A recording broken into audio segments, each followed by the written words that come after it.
You are doing everything right. Saving, investing, living below your means. But are you caught in the middle class trap? Today, we're revealing exactly how to escape or avoid it altogether before it's too late.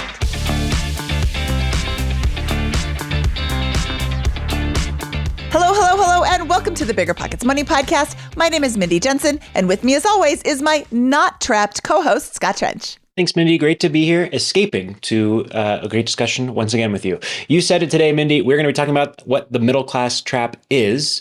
It's a very controversial term. We'll also talk about the controversy behind it. We're going to talk about how to escape it if you're in it, and finally, how to avoid it from the get-go. As everyone knows, I love a good PowerPoint, and today I'm going to share my screen to walk through this. However, you will be able to follow along if you're listening to the audio only. We will explain everything. All right, Scott, let's jump into it.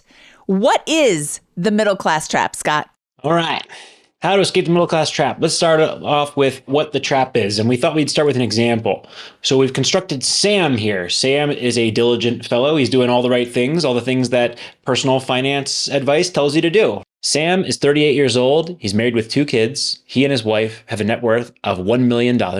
They make $165,000 in combined household income per year and have yearly expenses of $110,000. These folks have $300,000 in a primary residence. That's equity in the primary residence. The house is worth $650,000 and it has a $350,000 mortgage attached to it.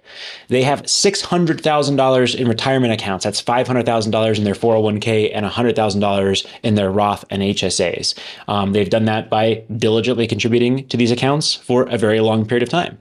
They have 2 paid off vehicles, they have no personal debt, and they have $40,000 in an emergency fund. This is not a crazy situation. We've seen a lot of people on BiggerPockets Money who have come in some version of this on the podcast here, right, Mindy? We have, and I want to point out, Sam's doing great. Sam is setting himself up for a good life. Scott, does Sam want to retire early? I think this situation is the challenge for a lot of folks, right? Because we're kind of in this hybrid world here. Maybe, Sam could be part of the FIRE community, which we primarily talk about here on BiggerPockets Money, which is the financial independence / retire early community, FIRE. Or he could just be kind of working, enjoying his career and building towards a traditional retirement. But either way, I think the middle class trap speaks to Sam in the sense that Sam is kind of scratching his head. He's like, what the heck? I'm a millionaire, but if I stop working, I'm going to run out of my money, my $40,000 in emergency fund here, in like a few months. And we can't sustain our lifestyle on just one of our incomes here. And I think that's a very frustrating position that Sam finds himself in. And I think this situation obviously is a privilege. And obviously people are going to balk at the fact that we're talking about a millionaire here and calling him a middle-class trap victim. But I think it's a pretty common problem inside of the circles of people who watch personal finance YouTube videos or listen to personal finance podcasts with their free time. I think a lot of people are in this boat in America today, and it's frustrating to not feel flexible or free despite having on paper done everything correct. Yeah, I completely agree. It looks like he's doing great because he is doing great. He's just not financially independent yet. I think the problem in another way of phrasing this is Sam is still set up to work at least another decade or 2 before he can really reap the tangible benefits of this sacrifice, the saving and accumulation that he has put himself through for probably 10, 15 years to lead up to this point. Sam's 38 years old, so he's been working probably 13 to 15 years. He's been doing everything right. Yeah, absolutely. And the thing is, though, that primary residence is he's going to have to pay that mortgage for another 15 to 20 years, right? And he's got to earn income to pay that mortgage that entire way. So that $300,000 in primary residence equity is not helping him. It's not part of his financial portfolio. It's not providing flexibility into his life right now. It may be less expensive than renting at this point on a similar type of residence, but it's still a major cash outlay for him. His retirement accounts are really, in his mind, not something he's going to access early at this point. He's maybe not aware even that he can do that to a large degree. He's not going to sell off his vehicles. They're not crazy vehicles. I mean, sure, he could downgrade them to two Corollas or something like that, but it's not like he's got like, two $60,000 vehicles. These are two reasonably safe, probably four-wheel drive vehicles. These are the kind of vehicles you'd want to safely transport your kids around here in like a state like Colorado, where there's snowy winters and hilly mountains. And the emergency fund is very responsible. And I think that's the core frustration. This is the middle class trap, because even though he's done everything right, it feels like he's got no option but to keep grinding out his job for another 15 to 25 years. So, Scott, why is the middle class trap so controversial? You alluded to the fact that you got into a bit of a debate in the Choose 5 Facebook group. Yes. So we had a very contentious debate about this, because people first have a problem with this concept of trap, right? What are we talking about? It's a trap. This person's a millionaire. There are plenty of ways, plenty of mechanisms to access this money early. What are you talking about, Scott? Right? The second component is that people who find themselves in this situation, and this both angers some people, this term, the middle class trap, and it really resonates with, I would say, even more people who feel this way about their situation. And I think it hurts in a particularly deep way, because so many money conscious people follow high quality and correct investing order of operations advice and do that over a very long period of time, right? They build out that $1,000 emergency fund following baby steps like Dave Ramsey's. They attack their bad debt. They take their 401k match. They take free money from their employer if there are specific benefits like an employee stock purchase plan. They fund their emergency account. They max out their HSA. They fully fund their 401k. They max out their Roth IRA. They contribute to our Max 529 plans. And if there's anything left over, they invest in taxable. But they go through this list. But the issue for, I think, most of middle and upper middle class American income earners is you can't go through that whole list. It's just you don't have enough income in order to do that, right? I think the 401k contribution limits for 2026 are going to be $24,500 individually, and then you can double that if you're married. I think the Roth IRA contribution limits are $7,500 per individual, and the HSA limit is like $8,550 for a family, right?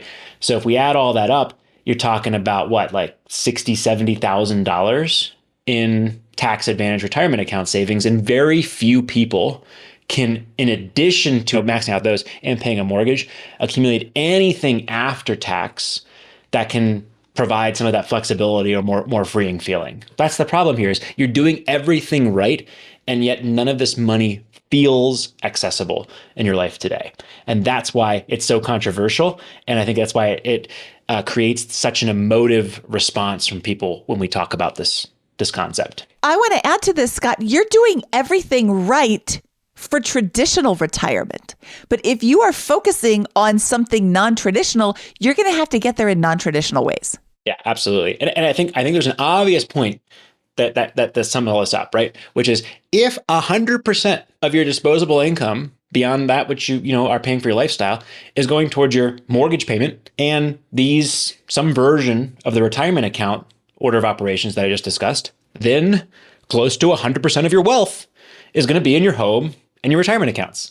I mean, it's just that simple and that hard. I think that it's again controversial here because the word trap and millionaire really rub some people the wrong way, and it rubs some people the wrong way who have built this position and intend or know how to use it to access or free their lives up. And I think it's hitting other people and resonating with them so hard because it's exactly how they feel. They feel trapped and they feel surprised at having done all these things right for a very long period of time and still completely in their mind stuck at their day job, not able to actually realize any benefits of this wealth. Let's go into why Sam is specifically stuck, Scott. So Sam is stuck because his primary residence, again, provides no liquidity. That $300,000 in equity is actually more of even a trap today than it was when we first started talking about the middle class trap 5 or 6 years ago, because he can't even refinance that property unless he wants to really jack up his mortgage payment. He's probably got a low interest rate mortgage on that $350,000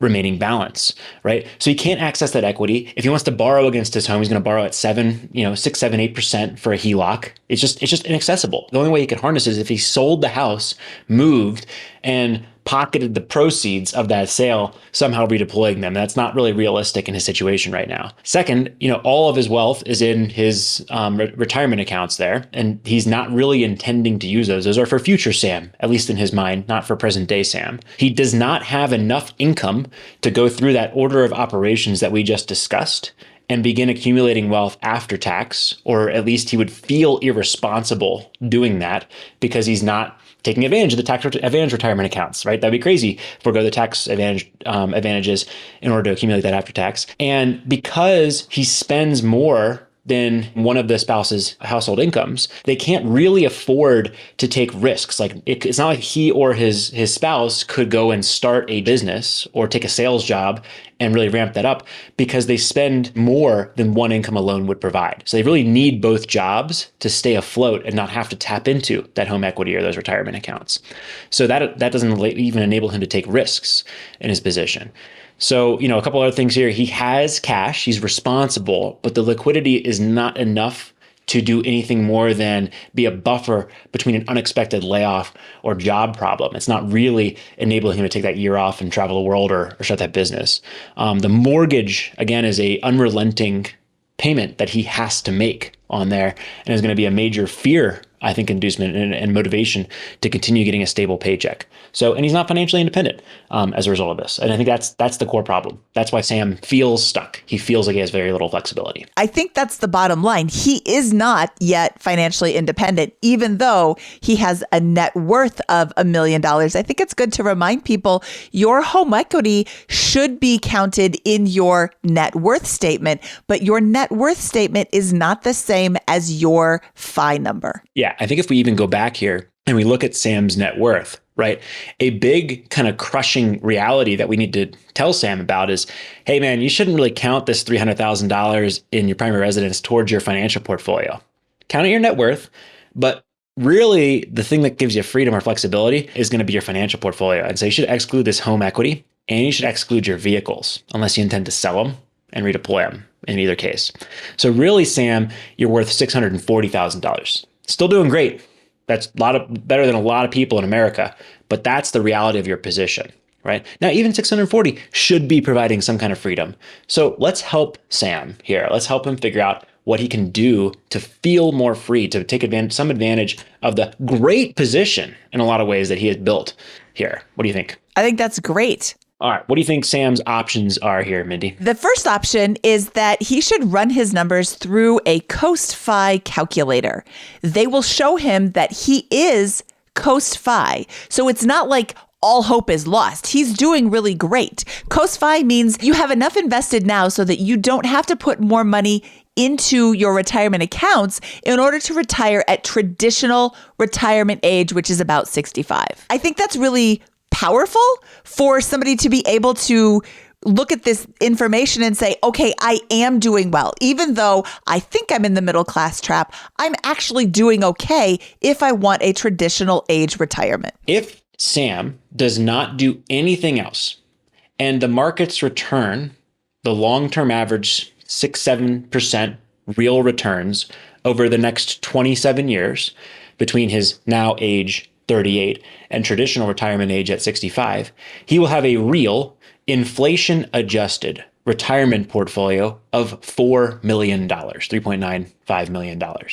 So the core problem here is a lot of people who do follow this financial order of operations investing advice are over saving for retirement. It's a wild concept. Most of America is not saving enough for retirement. Sam may be over saving for retirement. And that's not a bad thing, right? Having extra wealth in retirement, except for Sam is 38. The prime of life is right now. His kids are young right now. He's feeling stuck and trapped right now, right? And sacrificing 38-year-old Sam so that 65-year-old Sam can have $10 million instead of $4 million may not be a sensible trade-off, right? And we may be over-optimizing for future Sam instead of current Sam. Again, this is not a common problem across America, but it is potentially common within the community of people who watch personal finance podcasts on middle class traps, right? So this could be affecting many people watching this video, but it does not affect most people. So if that is the case, if he feels, I'm going to play with this calculator. I'm going to try a 3%. I'm going to try a 4%. I'm going to try 5%. I'm going to try more conservative, maybe even more aggressive portfolio considerations. But, future Sam's going to have a pretty good retirement, really one way or the other. I'm going to stop contributing entirely and begin doing something else with that money. Maybe I'll buy real estate after tax. Maybe I'll build an after tax portfolio. Maybe I'll just stockpile cash and put it into a year-long fund to start that business that I've always dreamed of that gives me flexibility to be self-employed.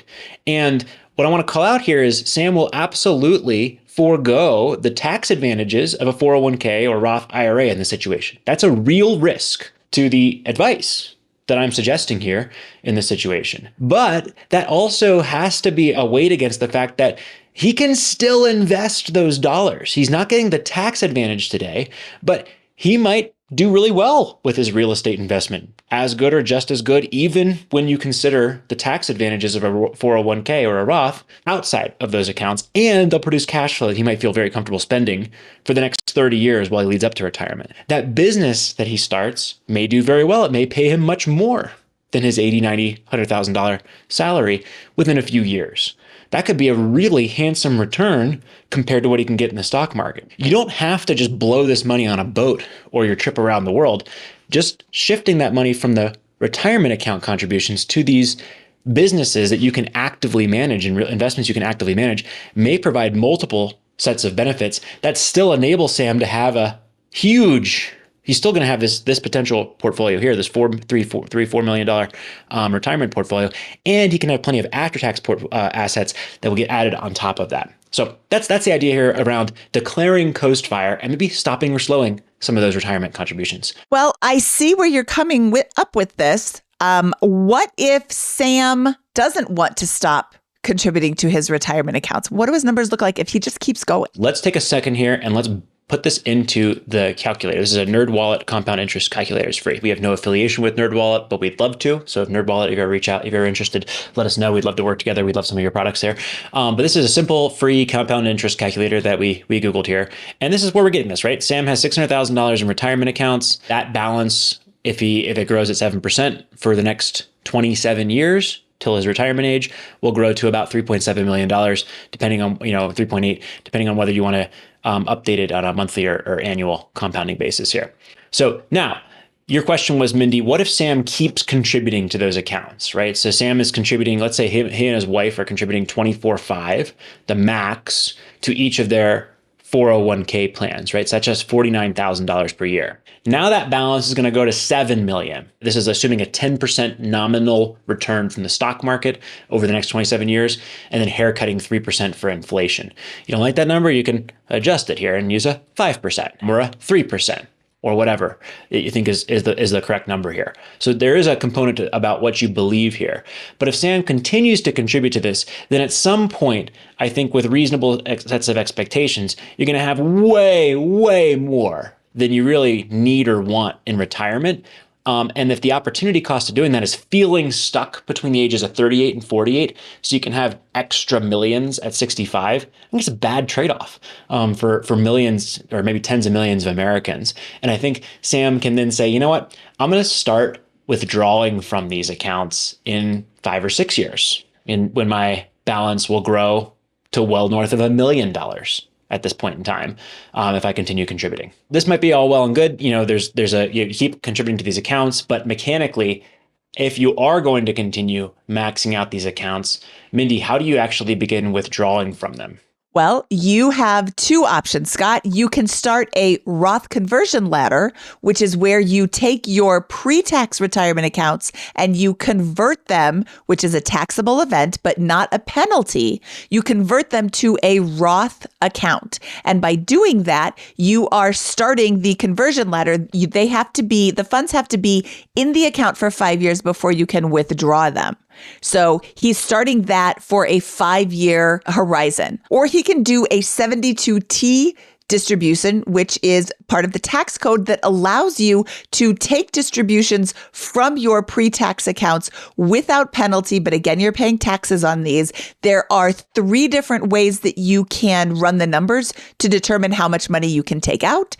And you have to take these out for at least 5 years or until you turn 59 and a half, whichever is longer. So if he's 38 and he's starting to take these out in a few years, let's say he's 45, he'll have to take these for 14 and a half years, these distributions. So that's something that he needs to keep in the back of his mind. These are advanced topics. Some tips or idea starters for Sam would be to really start with the 72T or SEP IRA distribution. It sounds pretty scary to lock yourself in for a very long period of time to withdrawing a percentage of a balance like this, right? Like, do I really have to withdraw $20,000? What happens if the market goes up or down? All that kind of stuff. Well, what you can do is you can actually siphon off a portion of this. So let's say that Sam has $1 million in his 401k in 3 or 4 years when he decides to begin implementing the 72T. He can take 100 or 200,000 of that and put that into a rollover IRA, in a new account, siphoning it off from one existing account, and then he can start a 72T distribution with 1 or 2% of that amount, just a few $1,000s a year that begins coming out of those accounts to begin that chain. And if he wants to layer on, he can do that. So you don't have to, lock yourself into something that's going to cause you to withdraw huge amounts of your portfolio early on then in that journey. You can layer that with those kinds of advanced strategies. So that'd be one thing I'd encourage him to look into. And the second is with the Roth conversion ladder. Let's say that Sam stops working. Let's say Sam decides, you know what, I'm going to listen to Scott and Mindy here. I've always wanted to start that business or become self-employed or try my hand at that for a few years. I know that first year, I'm not going to earn very much money. So I'm going to amass a cash position. I'm going to build that cash position maybe to $50, $75, or $100,000 for a year or two. And then what I'm going to do is in that first year when I know I'm going to have very low income, or maybe no income, I'm going to take out $50 or $100,000 from my 401k, which is pre-tax. I'm going to convert it into a Roth IRA. Now that conversion, that $50 or $100,000 in income will be a taxable income. There's no penalty associated with it, but it'll be taxable income. And then, like Mindy said, it will have to season for several years before you can access it. But that could be a very good opportunity to move that money in a tax-advantaged way from his pre-tax or tax-deferred account to his Roth, which will grow and compound tax-free from there. And then, of course, like Mindy said, you can take the contribution amounts, the converted amounts, the basis of those accounts, and withdraw those tax and penalty free early after they've seasoned for 5 years. That's a very advanced option. This is something that Sam is probably not seriously considering. Very few people in America are aware of these very advanced strategies. This is something he's going to want to talk to a financial advisor or a tax planner about before he engages in. He's going to want to do some homework and research this, be really thoughtful. But if he decides, you know what, I'm really comfortable with passive investing, I'm really comfortable with this order of operations that I've been doing, and I still want that flexibility early in life, this is a great option for him. Yeah, this is. Both of those are great options. And I would like to see more people doing these. The 72T and the Roth conversion ladder are the top two methods that many people were recommending when we first started talking about the middle class trap, saying, oh, the middle class trap isn't a trap at all. You've got these options. I think, like you said, a lot of Americans aren't even aware that these options exist. Yeah, absolutely. And I think a lot of people who are aware of them haven't really seriously considered them. And it takes some kind of wake up call, some kind of like, shoot, I'm 38 and I'm stuck. And what the heck is this? I want something different for them to really even begin seriously considering this, because there are trade-offs that are associated with it. And you have to be very thoughtful. You have to plan out pretty far in advance and really kind of know what you're doing and have a pretty clear life plan if you're going to exercise either of those options and have them be tax efficient. Okay, let's talk about option 3, Mindy. Option 3 is to go hardcore with both reducing your expenses and saving as much as possible. If Sam can just reset his spending,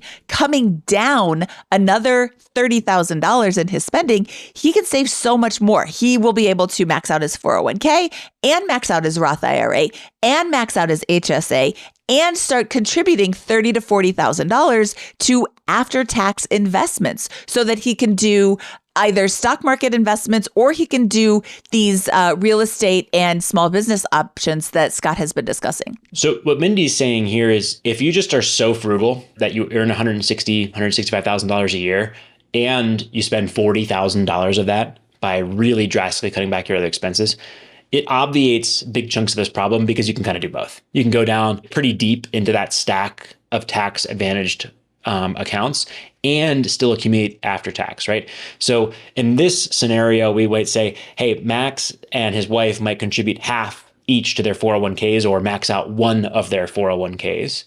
They might max out one Roth IRA, and then they might max out their HSA, their family HSA to 8550. And that would be, somewhere in the ballpark of $40,000 in contributions. That would leave them another $40,000, perhaps after tax, to invest in alternatives that are liquid or accessible in the near term. So they can go down that tax advantage stack and still stockpile cash for that business, side hustle, real estate, or after tax brokerage position that they want to build. And so that kind of overwhelms the problem. And I think this is how a lot of people in the FIRE community get around the middle class trap in practice, those who are building after tax positions while still following a pretty advanced order of operations. Yep, absolutely agree. Let's kind of sum this up, right? Escaping the trap here has to do with this concept of getting comfortable with enough, right? And when I suggest that Sam is over-saving for retirement, I think that's going to make a lot of people very uncomfortable because there's a risk there. What if projections don't go very well? What if AI both takes everyone's jobs and does not deliver corporate profits? And I have to assume I can't get another job and there's no growth in the economy for the next 27 years, right? Like, when do I stop? At some point, there's a trade-off here or an assumption you have to make about whether you're on track or way above track to build more wealth, as much wealth as you need in retirement. And if you're in the personal finance community, there's a reasonable case to be made for many that you're already coast fire. You already have fully funded whatever your future retirement self would really reasonably need if anything close to historical returns carry forward to traditional retirement on there. And so you can either slow or stop those. And that's a comfort with enough that only you can make a determination for yourself on. But you also have to contrast that with it's being a disservice to your present self if you amass so much more wealth for your 65, 75, or 85-year-old self than you will ever need to be able to spend or be able to enjoy at the expense of not being there with your kids, not doing that business idea, not doing that trip that you always wanted to do, that's available now when you're young, healthy, and energetic. And I think that's the trade-off that you have to get comfortable with. And I think you have to weight both of those risks, evenly if you're going to make the right choice for you about how to escape this middle-class trap. Middle-class trap is a prison that is self-imposed on Sam because he's building, with, at least if you use historical projections, so much more wealth than future Sam will ever need, and foregoing the ability to live the life he wants right now. Scott, I said it before and I will say it again. If you are trying to do something different, you're going to have to take a different road to get to that different destination. So that includes looking at where your money is going now and where you want your money to go and how you want to spend your life. It isn't just, I'm going to throw a bunch of money at my 401k. I mean, if that includes a sabbatical, that includes a sabbatical, and understanding that the sabbatical trade-offs are down the road trade-offs. I can take time off now so that I can work a little bit later, but I'm taking time off when my kids are little and still love me, not when they're teenagers and are like, oh, I'm so embarrassed that you're around. That's something that the financial independence community grapples with. And to bring this home, you and I both have done things to get around this problem and not have to withdraw from our 401ks or Roth IRAs early on there. And for me, what that meant is in my first few years, I did not follow that classic order of operations where I went down the retirement account stack. I instead amassed cash after tax, and I used that cash to buy rental properties that I lived in, which, by the way, you can't do even with a self-directed IRA. That made a huge difference. Those roommates paying my mortgage set me up to save a lot more and accumulate a lot more wealth in a general sense than I ever would have been able to do if I'd invested in a retirement account. And then I also, because I built up a large cash position, felt very comfortable taking a chance on this startup that ended up being very successful and allowing me to scale my income pretty dramatically and have opportunities I might not have otherwise had access to. Now, that said, after those first few years, I was able to then build my income and build up an after-tax portfolio. And I felt comfortable maxing out my retirement accounts, my traditional retirement accounts. And so just for a period of years, I deprioritized that. And then I went back to using these tax advantage accounts. And I probably will use these tax advantage accounts for the rest of my career for the most part, with maybe a few years exceptions here or there, depending on the ebbs and flows. But that was my plan. And that's made all the difference for me in totally avoiding this problem and having most of my wealth built outside of these retirement accounts and outside of my primary home equity. Scott, what I'm hearing you say is you did it on purpose. You didn't just not contribute to your retirement accounts. You chose not to contribute to your retirement accounts and instead save money to buy real estate. And I just want to make that point very clear. You had a plan and you followed your plan. For Carl and I, this plan included being extremely frugal for 10 to 15 years and prioritizing retirement accounts and maxing those out, intentionally investing in after-tax brokerage accounts because we were so frugal and we had I don't want to say leftover income because there's no such thing as extra money. Every dollar should have a job, but we had leftover money after we invested in our retirement accounts and after we spent on our lifestyle. And we prioritized investing in individual stocks that were high risk, high reward in the tech sector. My husband worked a slightly risky job where he was a contractor instead of a W-2 employee. And he started off as a W-2 employee and they said, hey, you're making X. We'll give you 2X if you go and be a contractor instead of a W-2. And he's ran the numbers. It took like 12 seconds. And he's like, yes, please. They're going to give me so much more money for not that much more out of my own pocket. Like then he had to pay his own taxes and his own health insurance, but it was still significantly less expensive than the 2X salary that he was going to get. So it was a great plan for us. But again, we did it on purpose. We were purposely investing in after-tax brokerage accounts because we wanted the flexibility, because in our minds, we couldn't access that money until age 65, even though it's really only 59 and a half. We couldn't access that money till age 65. So we needed another plan. Yeah. So, I avoided this problem entirely by kind of going through a version of option one. It wasn't really coast fire, but just prioritizing other accounts for the first few years. Mindy avoided this problem by using option three that we discussed of being so hardcore, that even with a single income and a good income in there, but a single income, you guys could just accumulate so much in maxing out all these accounts and after tax that you were able to build wealth in both categories. Yeah, Scott, I think there are a couple of things to keep in mind. This isn't easy, but it's not impossible. You need to take a lot of factors into consideration based on your specific financial circumstances and your specific financial goals, your life goals. My husband and I wanted to get to financial independence as fast as we could. So we cut out all the things that we didn't need or didn't want. Actually, that's not true. We cut out a lot of things we did want. We were bare bones. I'm going to say my husband was making $130,000. We were saving 40.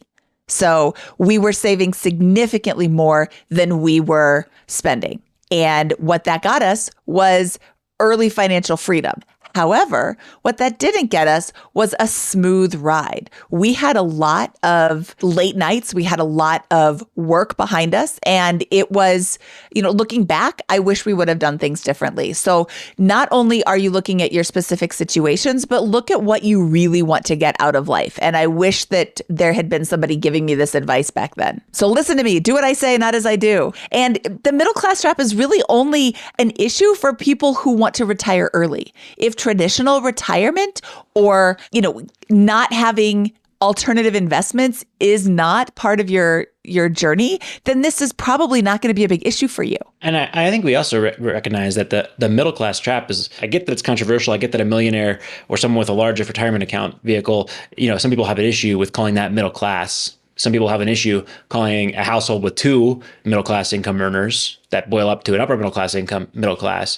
But this is how people feel, right? And this problem afflicts people who have done really good job with their finances for a very long period of time, following a pretty sophisticated tax advantaged investment playbook. And the issue is that the risk of doing that is over saving for retirement at the expense of perhaps the next few years or the best few years, the best potential few years of your life. And that's a hard trade-off. There's no right answer. There's only long-term assumptions. These are just the options. If you feel stuck, if this resonates with you, these are 3 ways to potentially go about solving to feel differently and feel more flexible and feel good about the decision to maybe do some of the things that you've been wanting to do for years in your life today. Scott, you made a call for more options for Sam, our fictitious guy in this scenario. We would love to hear from you if you have different ideas for how Sam can handle his particular situation. So email Mindy@BiggerPocketsMoney.com or Scott@BiggerPocketsMoney.com. Or if you're watching on YouTube, leave a comment below. All right, Scott, should we get out of here? Let's do it. That wraps up this episode of the Bigger Pockets Money podcast. He is Scott Trench. I am Mindy Jensen. Saying lights out like Mindy has had for the entire episode. She just recorded the entire thing in a dark closet. I never have my lights on in the back. Today it looks extra dark. Oh.